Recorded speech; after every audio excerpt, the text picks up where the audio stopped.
ao vivo também aí, né, fazendo uma live da sua casa. Muito bom dia para o senhor. O senhor me escuta bem? Estou te ouvindo bem. Bom dia, Luiziana. É um prazer imenso falar com você. É um prazer imenso cumprimentar o Faria Júnior. Eu queria começar essa entrevista, Luiziana, dedicando a minha solidariedade ao povo do Ceará pela pandemia, sabe? Ao governador Camilo pela capacidade, pela coragem de fazer todas as medidas que ele está fazendo, sem medir nenhum esforço. Ele está possivelmente sendo um governador com uma atuação brilhante, que merece respeito no Ceará, no Brasil e no mundo inteiro.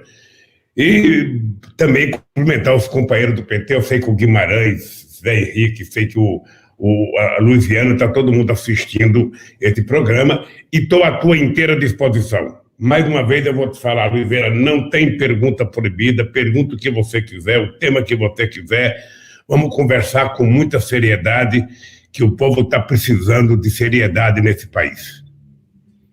É isso mesmo, presidente. Muito obrigado pela sua atenção, pelo carinho, por se disponibilizar. O senhor que deu raras entrevistas até hoje, né, depois que foi solto, foi liberado da prisão, lhe agradeço muito pela atenção. E a gente começa, presidente, perguntando para o senhor exatamente sobre a crise, né, sobre essa pandemia do coronavírus, né. O presidente Bolsonaro, acho que está enfrentando a maior crise de sua história. Não sei se o senhor, quando governante, teve uma crise dessa magnitude. E a resposta do presidente é a pior possível, né?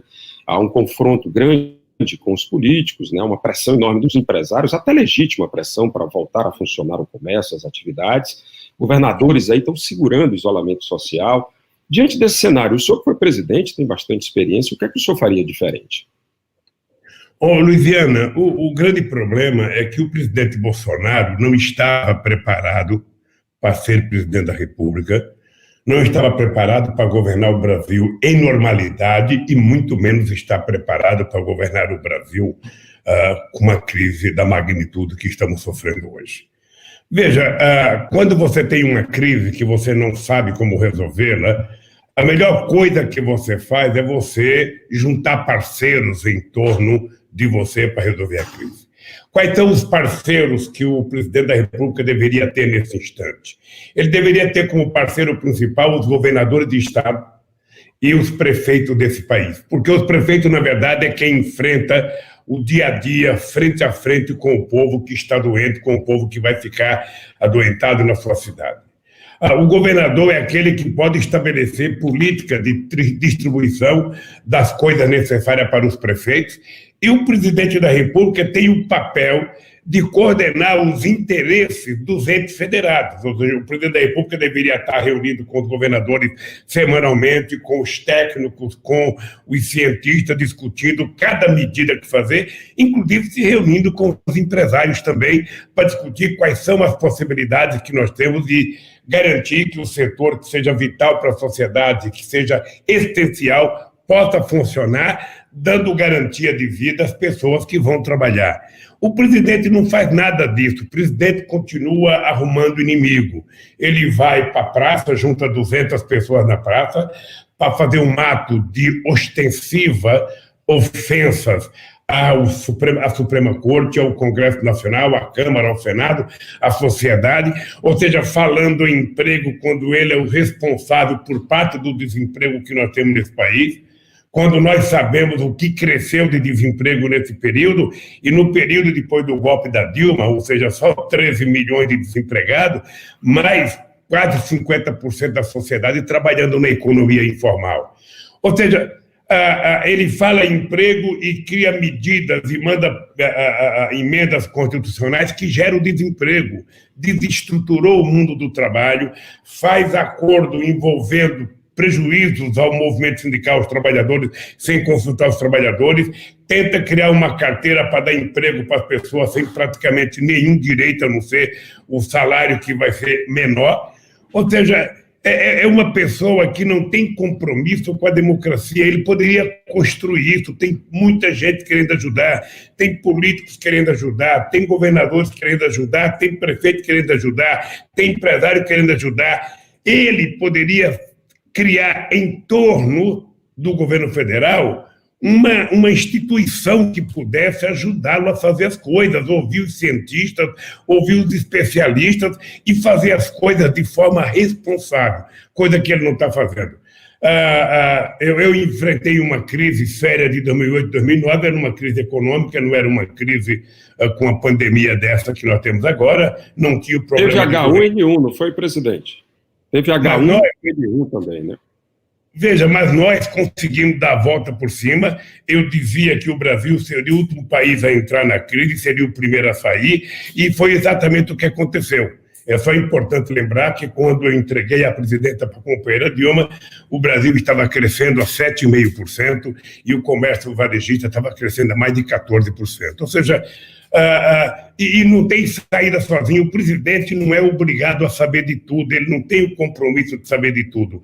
O que o presidente tem é o compromisso de funcionar como se fosse um maestro, juntar, sabe, cada especialista na sua área e discutir, pegar orientação e colocar em prática com o objetivo principal de cuidar do povo brasileiro. É esse o papel do presidente da República e é isso que o Camilo está fazendo no Ceará. Eu tenho acompanhado as decisões do Camilo, sabe, sobre a questão de leitos, eu tenho acompanhado sobre a questão de respiradores, eu tenho acompanhado a questão sobre a sustentabilidade do povo mais pobre, sabe, que é isso que deveria estar sendo feito no governo federal, apenas isso.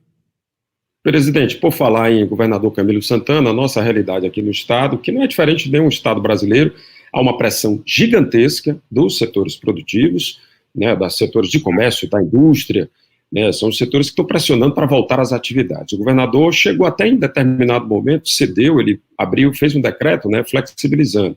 Voltou horas depois, voltou atrás e manteve o isolamento. Mas há de fato uma pressão. O senhor considera essa pressão legítima? O senhor, como presidente, de que modo o senhor cuidaria da vida, mas também veria os empregos, veria a economia brasileira? Eu não considero a pressão legítima, porque com a pandemia dessa, a hora não é de fazer pressão, a hora é de sentar e tentar encontrar uma solução negociada. Veja, é normal que o governo do Estado, o prefeito e deveria o presidente da República ter uma preocupação de entender o seguinte, e o Camilo entende isso perfeitamente bem, é que até agora, a forma mais eficaz de evitar o crescimento da pandemia é o isolamento. Até agora. O isolamento, por quê? Porque você não tem vacina e porque você não tem remédio. O isolamento permite que as pessoas ficando em casa, a gente possa ter mais garantia de que a pessoa não vai ficar doente.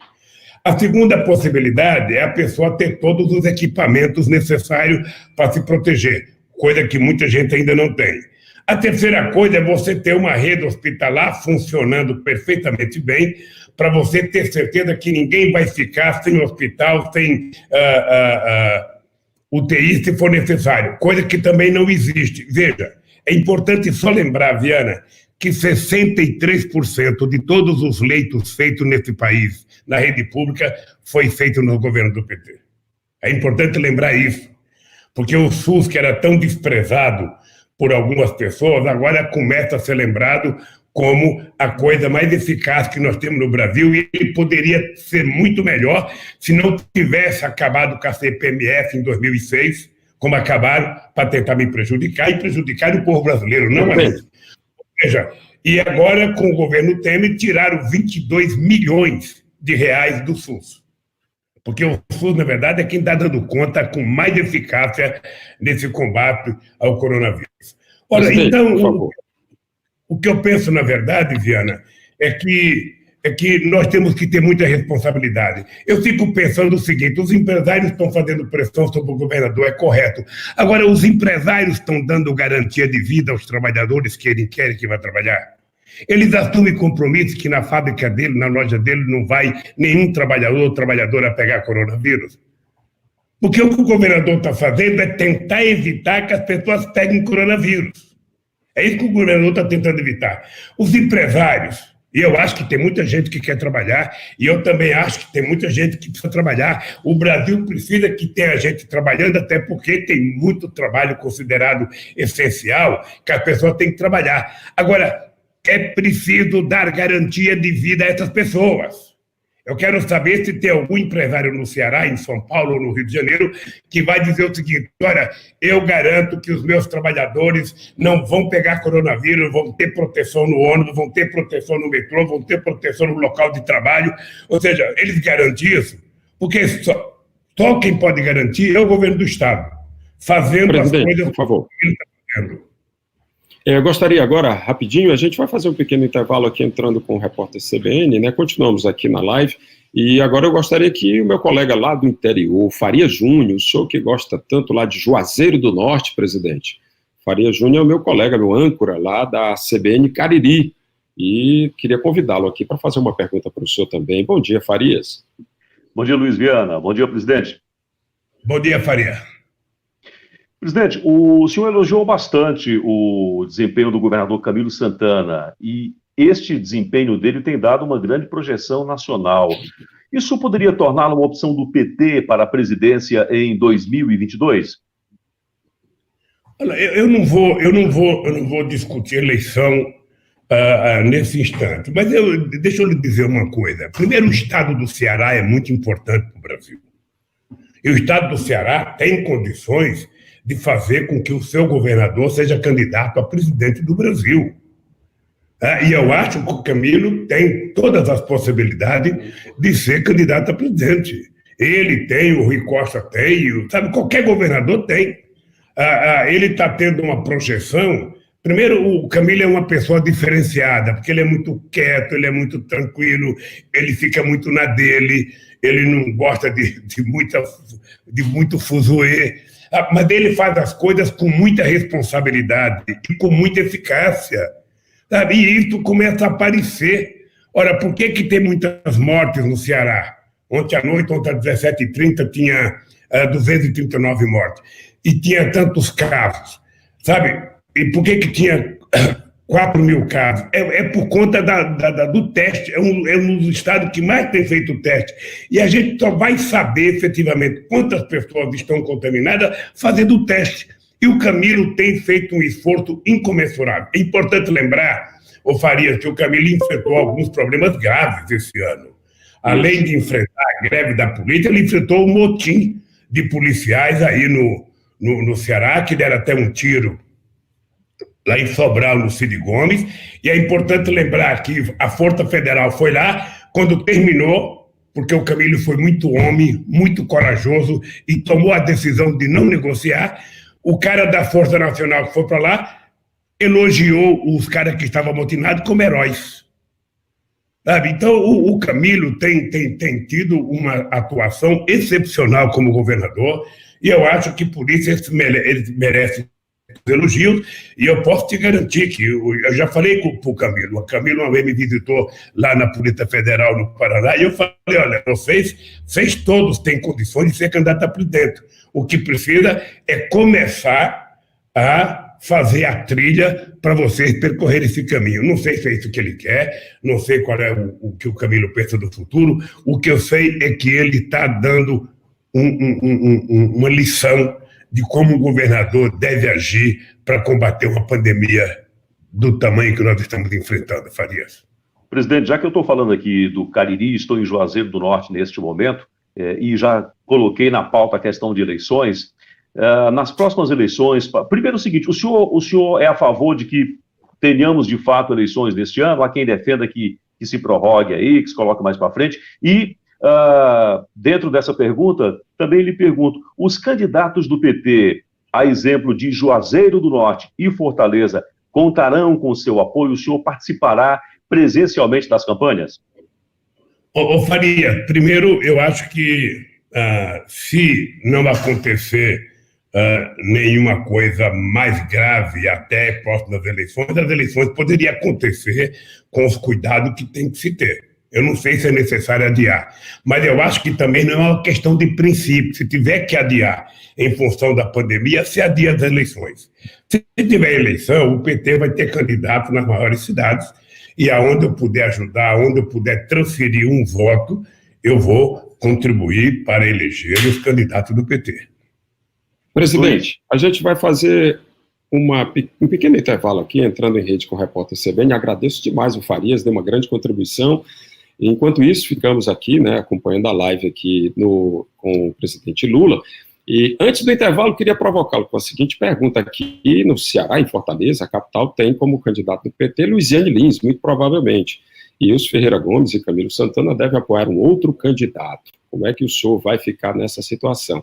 Essa pergunta é para o senhor responder daqui a pouquinho, depois do intervalo, viu? Então, obrigado. Obrigado, Farias.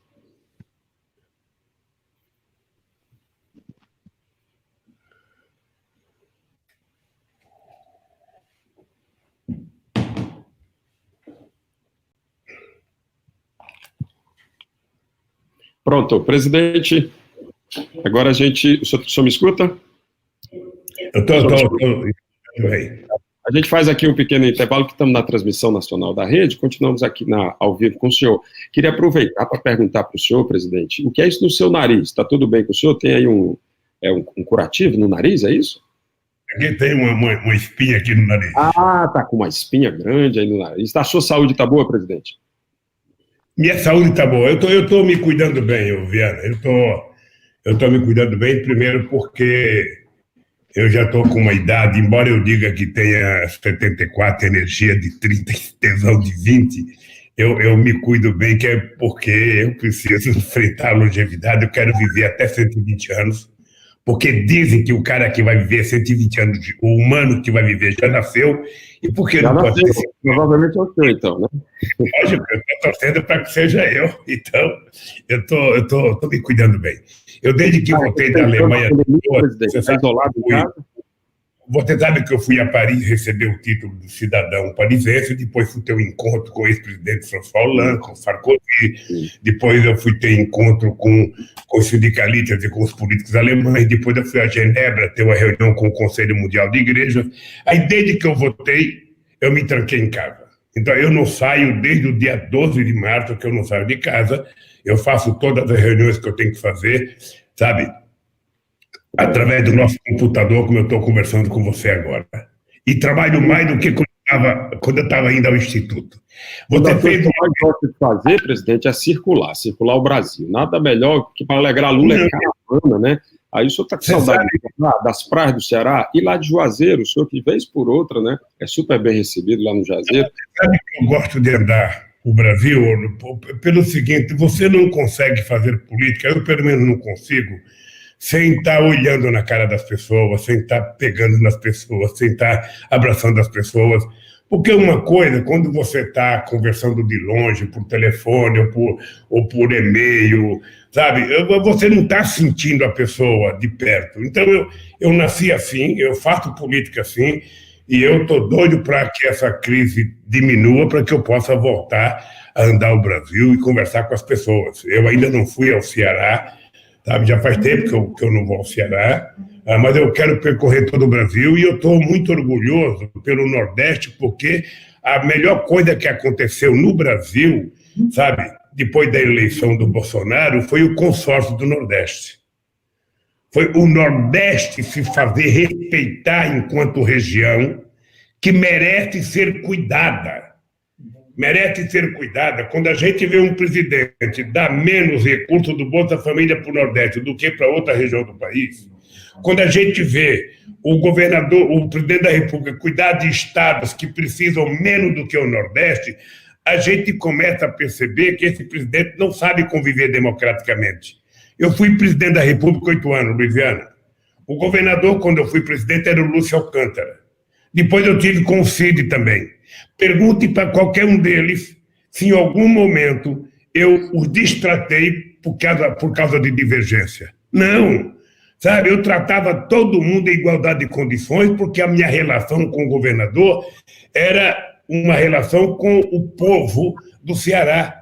Então, o que eu sinto é que os governadores do Nordeste deram uma lição de democracia ao presidente da República, deram uma lição de organização, e o presidente da República, ao invés de enaltecer essa decisão dos governadores, ele transformou os governadores no inimigo da pátria. Ele brigou com todos os governadores do Brasil. Ele só acha que é bom aquele governador que puxa o saco dele, aquele que lambe a bota dele, e não aquele que defende os interesses do seu povo. Então, eu sinceramente, eu estou Estou muito feliz com o meu querido Nordeste, com a postura digna dos nossos governadores, e espero que os deputados eleitos que apoiaram o Camilo, que apoiaram o companheiro Rui, que apoiaram o Wellington, que apoiaram o governador de todos os estados, ou seja, do Nordeste, estejam apoiando os nossos governadores nessa briga em defesa da sobrevivência do povo nordestino brasileiro. Essa briga, de certo modo, está muito contaminada pela disputa política, pela eleição que se avizinha. A gente vê aí uma disputa entre Dória. O Dória provocou claramente o presidente Bolsonaro, que, conhecendo, né, o perfil, foi lá, aceitou a provocação, brigou com ele, fez uma palhaçada numa reunião ao vivo. Quer dizer, eu só acho que esse ambiente aí não está muito contaminado com essas questões eleitorais. Talvez hoje a gente possa se esquecer um pouco mais da política e pensar na vida, ou as duas coisas estão juntas? Deixa eu te dizer uma coisa, Oliveira. O problema do Bolsonaro, veja, é que ele não pensa em governar o país. Ele pensa em arrumar inimigos. Ou seja, é normal que cada governador de estado tente cuidar da melhor forma possível do seu estado. Ora, o Dória estava cuidando do estado de São Paulo como ele entendia que deveria cuidar. Não depende do Lula concordar ou não, do Bolsonaro concordar ou não. O seguinte, ele estava cuidando dos interesses do seu estado.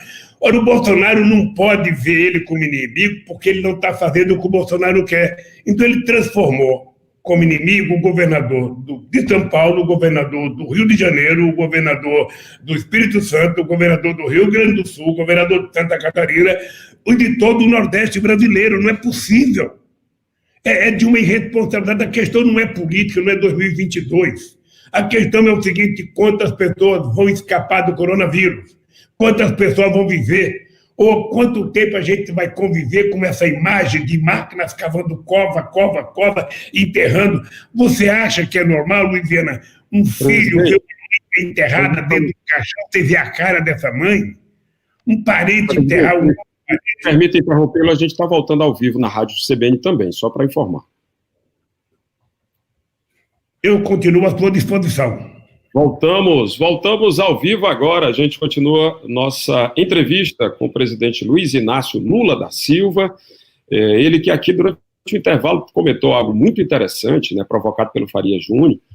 Faria Júnior perguntou aí sobre como é que o Camilo Santana está se comportando. Ele que, inclusive, que você ouviu há pouco, né, falou que falta ao Bolsonaro exatamente esse poder de articulação com prefeitos e governadores. Né, pergunto para o senhor como é que fica aí o candidato do PT, como é que o senhor, nessa condição aí, dessa briga entre os governadores e o presidente da República, apareceu o consórcio Nordeste. Aí eu queria que o senhor repetisse aí para os nossos ouvintes, na sua opinião, sobre essa movimentação dos governadores.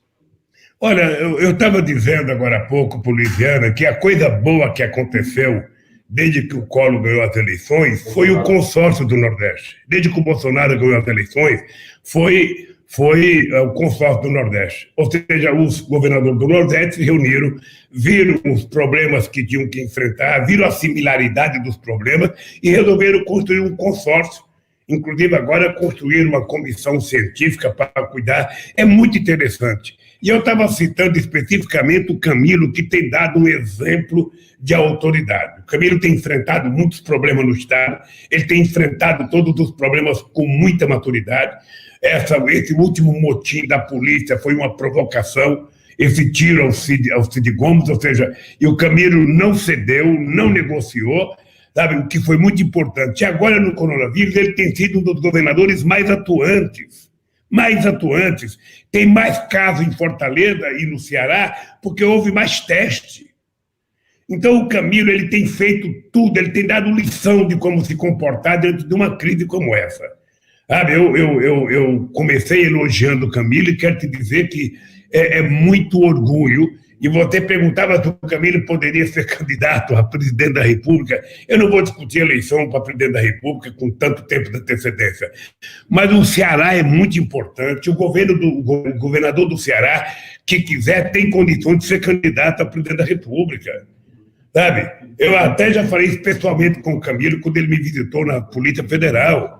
Sabe? Se ele tiver interesse, ele precisa começar a trilhar esse caminho. Mas qual é o interesse do Camilo agora? Qual é o compromisso principal e prioritário do Camilo? É cuidar do povo do Ceará. é cuidar do povo do Ceará. Ele tem um problema sério com a segurança, sabe? E agora ele tem esse problema sério da pandemia. Você está lembrado que o Bolsonaro, sabe, vetou uma decisão do Camilo de proibir voos dos Estados Unidos para Fortaleza, né? O Bolsonaro é tão puxa-saco que ele proibiu aviões europeus e não proibiu avião americano, quando os Estados Unidos é o epicentro do coronavírus. É o país que tem mais pessoas contaminadas, é o país que tem mais morte, e Nova York, sabe, tem mais mortes do que muitos países do mundo. E o Camilo teve coragem de peitar, o Camilo tinha razão de tomar essas decisões.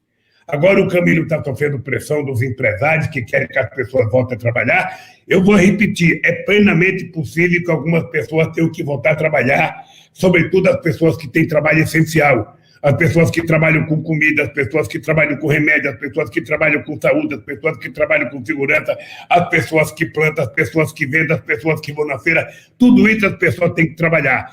Agora eu quero saber o seguinte, quem é que dá a garantia de vida às pessoas? Quem é que dá a garantia de vida? É o governo do Estado que está tentando, no esforço monumental, sabe, com o isolamento, tentar fazer com que as pessoas não peguem o coronavírus, porque presidente, depois que pega, a gente não sabe o que vai acontecer. Então eu queria que as pessoas tivessem solidariedade, inclusive os empresários. Aqui que os trabalhadores voltam a trabalhar, faça um compromisso de que na sua fábrica ninguém vai pegar coronavírus, na sua loja ninguém vai pegar coronavírus, que vai dar assistência para o companheiro pegar um ônibus, que vai dar assistência para o companheiro pegar um metrô, sabe? Porque aí mostra seriedade. Não apenas tentar culpar o governador que está tentando salvar o povo do seu estado. Ora, eu acho que em algum momento vai ter que estabelecer um programa de volta ao trabalho das categorias essenciais, e quando o cidadão for voltar ao trabalho, eu quero saber, Luiziana, quem é que vai dar luva, quem é que vai dar máscara, quem é que vai higienizar o ônibus, quem é que vai higienizar o metrô, quem vai higienizar o local de trabalho, sabe? Porque é isso que está se tratando. Sabe? As pessoas têm que entender que morrer, sabe, uma pessoa não é morrer um mundo, é morrer um ser humano. E nós precisamos ser mais humanos, e precisamos ser mais solidários, precisamos colaborar mais. É isso que o governador está tentando mostrar, e as atitudes que o Camilo tem tomado têm sido exemplares. Exemplares. Obviamente que ele deve comportamento às mortes, mas ele tem tido um comportamento exemplar para o Brasil inteiro. Queria perguntar para o senhor um pouco sobre política, né? Quando o senhor foi solto, criou-se uma expectativa muito grande na política, da reunião das esquerdas. Acho que isso, inclusive, de certo modo, motivou uma grande mobilização aí do próprio grupo do Bolsonaro, né, do pessoal mais à direita, mas a gente não assistiu a essa reunião da esquerda. A esquerda, de certo modo, está patinando, né? O papel de Ciro Gomes, por exemplo, é de afastamento total, declarou uma guerra contra o senhor. E aí eu pergunto, qual é a estratégia agora? A esquerda vai defender o fora Bolsonaro? Vai defender o impeachment? Isso não é incoerente? Inclusive o próprio senhor que disse, né, que era golpe naquela ocasião, todo o PT. Em algum momento o senhor, presidente, falou o seguinte: Bolsonaro ganhou a eleição, agora temos que amargar, porque o mandato é de 4 anos. O senhor mudou de ideia? Veja, deixa eu lhe falar uma coisa. Eu acho que todo mundo que ganha uma eleição tem o direito de cumprir com o seu mandato. Agora, o Bolsonaro, ele não está governando. Ele está tentando criar a cisânia na sociedade brasileira. Ele não está respeitando as orientações científicas, ele não respeita a Suprema Corte, ele não respeita o Congresso Nacional, ele não respeita a Câmara e o Senado, ele não respeita absolutamente nada. Ele faz tudo. Você veja o que disse ontem o ministro das Relações Exteriores sobre a China. Você viu o que disse o ministro das Relações Exteriores sobre a China. Um cidadão desse não está qualificado para ser ministro. Ou seja, o discurso do Bolsonaro lá em Brasília para 200 pessoas, 300 pessoas, que são os milicianos dele, ou seja, é uma provocação à democracia, à liberdade, sabe, das pessoas. Ora, então, um presidente da República deveria utilizar a sua fala para bem orientar a sociedade brasileira, sabe, para dizer para as pessoas como é que vão se cuidar. Que cuidado tem que ter. Ele deveria estar preocupado, sim, em liberar o dinheiro que eles prometem todo dia e que a gente fica vendo na televisão que não chega todo dia. Então, veja, Eu acho que a questão das esquerdas, Luiziana, eu fui candidato em 89, 94, 98, 2002. O Ciro Gomes foi candidato contra mim 2 vezes. O PSB teve candidato contra mim 2 vezes. Eu nunca reclamei. Eu acho normal que cada partido político queira ter candidato. Eu acho que não tem nenhum problema o Ciro Gomes ser oposição a mim. O que é importante é que ele ajude, sabe, o Camilo a fazer as coisas, sabe, da melhor forma possível em Fortaleza e no Ceará. Eu não tenho problema com relação a mim. O Ciro Gomes, me parece que ele fez uma opção. O Ciro Gomes percebeu que dificilmente ele será candidato a presidente da República com chance de se eleger, sabe, pela esquerda. Então, o Ciro Gomes está tentando convencer uma parte do eleitorado de direita que ele é o inimigo do PT. Como ele acredita na existência do antipetismo, ele espera que esse antipetismo vá para ele. Sabe, imaginar que um anticorintiano vai ser corintiano. Sabe, deixa eu te falar uma coisa. O PT tem o anti-PT porque o PT é muito forte. Porque o PT é o maior partido de esquerda da América Latina. Eu lembro quando o PT era bem pequenininho, em 2002, o PT sozinho com o Zé Ayrton candidato, a gente perdeu por menos de 2% de votos para o Tarso, para o Ciro, para o Lúcio Alcântara. Ou seja, 3 mil votos. Hein? 3 mil votos. 3 mil votos, a diferença. Então você veja, a força do PT é muito grande. Presidente, por favor. O ódio que o Ciro tem demonstrado com o PT no Ceará é muito grande no Brasil inteiro. Ora, em 2010, eu e Eduardo Campos acertamos que o Ciro ia se filiar ao PSB em São Paulo para ser candidato a governador. A primeira coisa que ele faz quando chega no aeroporto de São Paulo é criticar o PT. Então não é possível. A Luziane sabe o quanto o Ciro xinga ela, ofende ela. Ela sabe disso. O PT sabe disso. Então vai apoiar a Luiziane aqui em Fortaleza? Deixa eu falar uma coisa. Então eu acho que o Ciro Gomes está fazendo uma análise equivocada e errada, sabe, desse país e da política brasileira. O Ciro Gomes, ele deveria saber que o inimigo dele não é o PT. Ele deveria saber. Se ele está tentando transformar o PT no inimigo para ver se conquista voto do lado de lá, eu acho que ele vai perder o dele e não vai conquistar o do lado de lá. Essa é a minha visão. Mas eu continuo dizendo para você, Luiziana, que eu tenho um profundo respeito pela relação. Eu não confundo a minha relação pessoal com a minha relação política. Sabe, eu tive uma boa relação com o Ciro, respeito. Mas ele quer falar mal de mim, menos mal. Pode continuar falando mal de mim, que a vida segue. Nós vamos ter candidato, onde for possível ter candidato. E se a Luiziana for candidata, obviamente que ela tem muita chance em Fortaleza e eu certamente irei apoiar. Eu espero que tenha eleição, que o processo seja natural. Mas nesse momento, Luiziana, eu acho que a nossa preocupação, a do PT, a de todos os partidos políticos, é em tentar sair dessa pandemia. É ficar rezando todo dia para que os cientistas descubram logo uma vacina para que possa dar tranquilidade ao povo brasileiro. O povo brasileiro precisa de tranquilidade e o povo precisa voltar, sabe, a acreditar nesse país outra vez. Esse país está tomado pelo ódio, pela desavença, esse país está tomado, sabe, pela falta de solidariedade, falta de humanismo. Então, é isso que o Bolsonaro causou nesse país. É isso que ele causou nesse país. E as esquerdas e o PT, nesse momento, né, como um dos principais partidos de esquerda, vai defender agora o impeachment? É o fora Bolsonaro que está em pauta? O senhor concorda com essa bandeira? Agora, deixa eu lhe falar uma coisa. Primeiro, os partidos de esquerda têm trabalhado muito junto, têm feito muita nota conjunta. Na política, quase todas as notas são notas unitárias dos partidos. Eu, sinceramente, eu cheguei à conclusão, eu já tinha dito há 15 dias atrás numa entrevista, que não tinha saída para o Brasil com o Bolsonaro. Porque ele não quer. Ele não quer, não é possível você ter um ministro da Fazenda como o Guedes, que a única coisa que pensa é vender o patrimônio público. Não é possível. Ou seja, todos os países do mundo já rodaram dinheiro novo para enfrentar a crise. Eles estão fazendo, sabe, tirando o dinheiro do bolso do paletó, colocando no bolso, sabe, da calça, tirando da calça, colocando no bolso do... É o mesmo dinheiro que está rodando, quando, na verdade, deveria estar produzindo dinheiro novo para enfrentar o coronavírus, como está fazendo muitos países do mundo.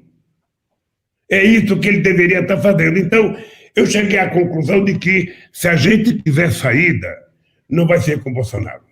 Eu acho que o Bolsonaro é preciso fazer o levantamento dos crimes de responsabilidade que ele já cometeu, e foram muitos, e tentar discutir, sabe, o fora Bolsonaro. Ou seja, preciso começar o movimento, porque se ninguém começar, não vai acontecer. Mas a gente não pode ficar parado vendo o Bolsonaro destruir a democracia brasileira, destruir os valores desse país que foram construídos a tão duras penas, fazer apologia, sabe, de torturador, fingir que não houve ditadura militar, fingir que não houve golpe, sabe, fazer manifestação na frente do exército, sabe, numa demonstração de que ele não gosta da democracia, ele não gosta da política. A única coisa que ele gostou da política é que ele viveu 28 anos às custas, sabe, de política, como deputado federal. Justamente esse ponto que o senhor levantou, qual é a análise que o senhor faz da postura do Poder Legislativo, do Poder Judiciário, das instituições, de uma forma geral, com relação aos ataques sofridos à democracia? Veja, eu acho que as instituições já deveriam ter reagido. Eu desde o tempo que entraram no Senado para prender o Delcídio poderia cometer qualquer outro crime e ser punido. Agora, o que não poderia era a Polícia Federal adentrar, sabe, ao recinto de um poder como o Senado para prender o Delcídio. Sinceramente, eu achei que ali deveria ter tido uma reação do Poder Legislativo. O Ministério Público desrespeitou de uma só vez a Suprema Corte, desrespeitou o Senado, desrespeitou a Câmara, desrespeitou o Poder Executivo. Ou seja, eles, na verdade, desrespeitaram aqueles moleques lá de Curitiba, da Força Tarefa. Eles acharam que era um Deus e resolveram desrespeitar. E o Bolsonaro segue a mesma coisa. A única coisa que o Bolsonaro não faz é mostrar onde está o Queiroz. A única coisa que ele não faz é dizer quem é que matou a Marielle. Porque alguém ligado a ele deve saber. Alguém, tudo que a gente lê na imprensa, tudo que a gente vê, sabe, é o seguinte: eles tentam esconder. Cadê o Queiroz? Cadê o dinheiro que era repartido do gabinete do Cid? Ou seja, tudo isso fica guardado. Tudo isso ele não responde. O Moro não responde nada. O Moro, sem o apoio da Globo, como ela deu no caso da Lava Jato, o Moro desaparece porque é medíocre enquanto pessoa. Então, presidente, vou falar em Moro. Teve uma novidade aí, na madrugada da quarta-feira, né? O STJ reabriu, pediu seu julgamento do triplex do Guarujá, esse caso que foi a condenação exatamente do juiz Sérgio Moro, que está sendo questionado exatamente por esse ato, né? Tem pedido de suspeição. Aí eu pergunto sobre o Lula. Como é que o senhor está nesse momento, diante, né, de tanto o senhor é réu, o senhor tem receio de voltar à prisão? Oliveira, deixa eu lhe falar uma coisa. Se tiver dos 210 milhões de brasileiros, um ser humano com a consciência tranquila nesse país sou eu. Eu não tive oportunidade de falar com você, até quero agradecer a carta que você leu para mim quando eu estava na cadeia.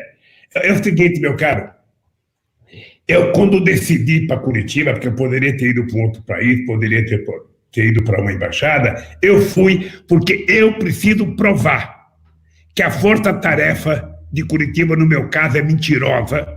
Eu preciso provar que o Moro é mentiroso, a sentença dele é mentirosa. Ele inventou uma sentença chamada a causa do crime é crime determinado, ou seja, isso não existe no mundo jurídico. E eu estou muito tranquilo. Eu fiquei surpreso com a calada da noite, 1h da manhã, o Fischer colocar outra vez o meu processo para ser votado de forma virtual, sem avisar sequer a defesa. E a mesma coisa fez o Gebran no Rio Grande do Sul, às 4h da tarde. Ou seja, eles acham que isso vai diminuir as críticas ao Bolsonaro e vai votar. E não estou preocupado. Não estou preocupado.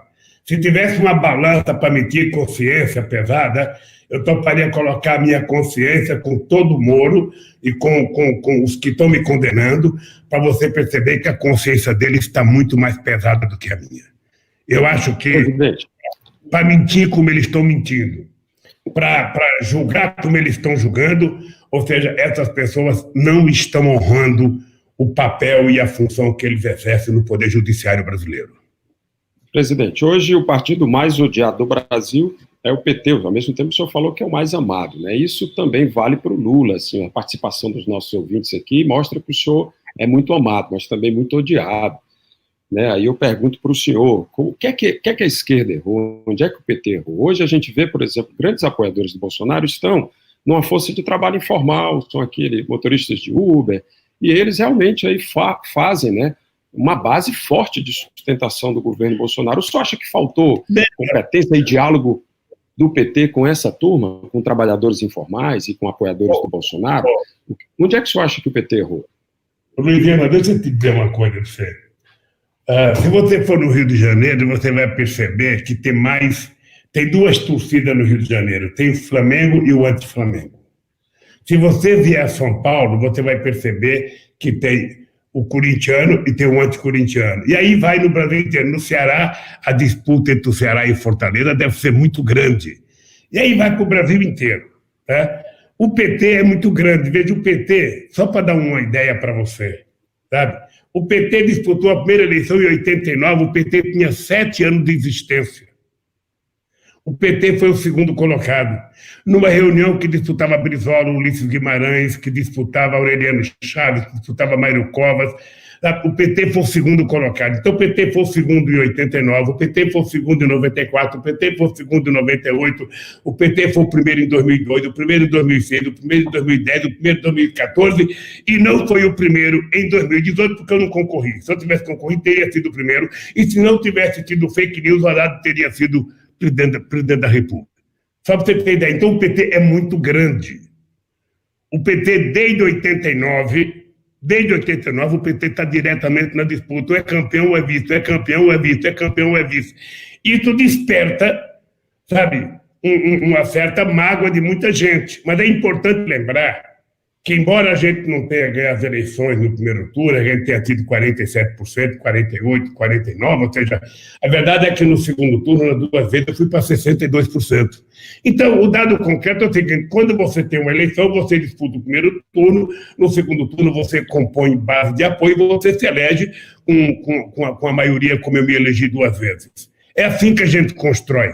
Ou seja, se tenta criar a ideia de que o PT não ganha mais porque tem um antipetismo. Veja, faça uma pesquisa no Ceará e pergunta o seguinte: qual é o partido mais admirado, o partido que você mais gosta, sabe, no Brasil? Você vai perceber que aí em Fortaleza o PT deve ultrapassar os 25%. E você vai perceber que o segundo não passa de 2%. Faça em São Paulo é a mesma coisa. Faça em qualquer lugar, porque enquanto partido político, a única instituição nacional, sabe, que decide nacionalmente as coisas, que tem base, sabe, que tem influência no movimento social, é o PT. Okay. Agora, por que nós temos isso? Porque nós nascemos daí. Nós não nascemos de cima para baixo, nós nascemos de baixo para cima. As pessoas se esquecem que quem ajudou a fundar o PT foi o movimento grevista de 78, 79 e 80, foi a greve dos médicos, a greve dos professores, a greve dos bancários, a greve dos metalúrgicos, foi a movimentação dos trabalhadores rurais, foi a movimentação das pessoas que brigavam por saúde e por educação. Sabe, essa gente foi gente da Igreja Católica, da Igreja Evangélica, essa gente é que fundou o PT. E o PT é um partido, Luiziano, o PT é fantástico. Eu digo que não existe similar. O PT é tão democrático que o PT tem gente que gosta da Revolução Cubana, da Revolução Chinesa, sabe, da Revolução Russa, gente que é leninista, gente que é guevarista, gente que é maoísta, ou seja, gente que é católico, gente que é evangélico. Presidente, por gentileza. Todo mundo convive democraticamente no PT. Todo mundo. Todo mundo. Nós estamos chegando ao final da nossa entrevista. Nós aprendemos a conviver democraticamente, Liviana. Por isso, querido, eu queria te dizer o seguinte, olha, eu estou pedindo a Deus que essa crise acabe logo, que essa pandemia acabe, que eu quero botar meus pés no chão de Fortaleza, molhar o pé numa praia qualquer, sabe? Sobretudo aí na praia mais perto do centro, a Praia do Futuro. E aí, comer um caranguejo e poder fazer um pouco de política e, quem sabe, dar uma outra entrevista para você aí, ao vivo, diretamente de Fortaleza. É tudo isso que eu espero, Presidente, querido. muito obrigado pela atenção. O Grupo de Comunicação Povo e a Rádio CBN agradece a sua atenção para com o nosso veículo. Sempre que pode, o senhor realmente entra nas rádios do Nordeste, entra aqui com a gente. E nossos ouvintes também agradecem a sua atenção. Muito obrigado aí por sua participação, pela entrevista. Eu queria encerrar com o senhor com uma pergunta bem rápida. Queria agradecer também meu colega Faria Júnior, que está aqui já nas imagens. Queria perguntar para o senhor se vê no palanque de candidato a presidente, tem que ser bem rápido, que a gente está terminando. Me vejo. Meu caro, é o seguinte, eu não sei me ver sem estar num palanque. Candidato a presidente. Sabe? Então eu quero estar num palanque, sabe? Obviamente que eu não tenho mais, eu estou com meus direitos políticos caçados, eu quero reconquistar, mas pode ficar certo que, sendo candidato ou não, eu estarei no palanque. Se for você o candidato, eu estarei no palanque também, defendendo Liviana, Faria Júnior e quem for candidato contra o Bolsonaro. Muito obrigado, presidente, por sua entrevista. Grande abraço para o senhor. Obrigado, Faria Júnior. E obrigado ao povo do Ceará mais uma vez. É isso, a gente se despede agora do presidente Lula e continuamos aqui na programação.